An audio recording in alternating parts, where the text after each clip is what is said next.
Welcome back, everybody. Citrus is synonymous with warm climates, but what can we grow right here in Texas? Plant pro Xander Caruso from Barton Springs Nursery is here with some tips, something he cares a lot about. Xander, Yes. Good morning. Good morning. How are you? I'm doing well. I know you're a plant parent Yes. to many plants at the house. Yes. Tell us why you love citrus so much. It's just one of the most fascinating families, even outside the genus citrus. You know, Rutaceae is the family, and there's just so many. We have native citrus family plants in Texas, but the citrus genus is just so fascinating. It's got a large history. They hybridize freely in the wild, so that's why we have so many varieties, and there's continual research done on this genus of plants, let alone the entire family. Well, you've also taught me something just now. I kind of thought we just called it citrus. I didn't know that that was actually the genus name. Yeah, the genus name Of the is group. citrus. Yeah. Okay, all right, I love it.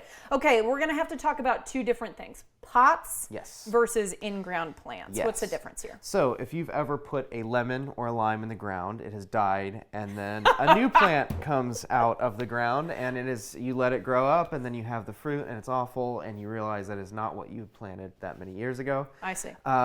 Lemons and limes, their native range, they're subtropical to fully tropical climates, so they do not survive in the ground here. There are certain varieties that do.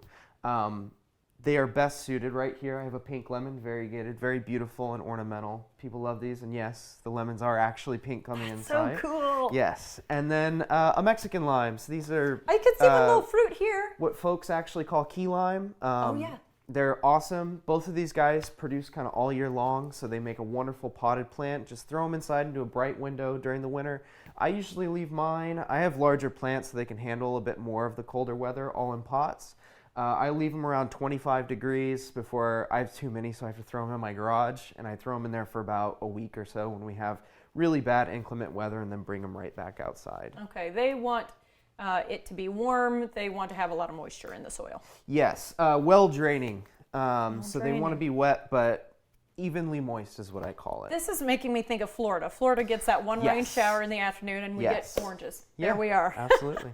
All right, talk to me about some of the varieties that we can grow here in Central Texas. This is fascinating. Yeah, so satsumas are extremely cold hardy. Kumquats are extremely cold hardy. Those you want to plant still, even though they're cold hardy, on the south side of your house. The north wind will drop the temperature several degrees, and that can end up meaning the life or the death of the plant. So it's very, very important. When you buy a plant like this, like if you buy one from us, I tell folks, you know, you can leave it in the pot for several years. You want it to develop a really good root system inside of the pot, bring it in, protect it every winter, and then plant it into the ground.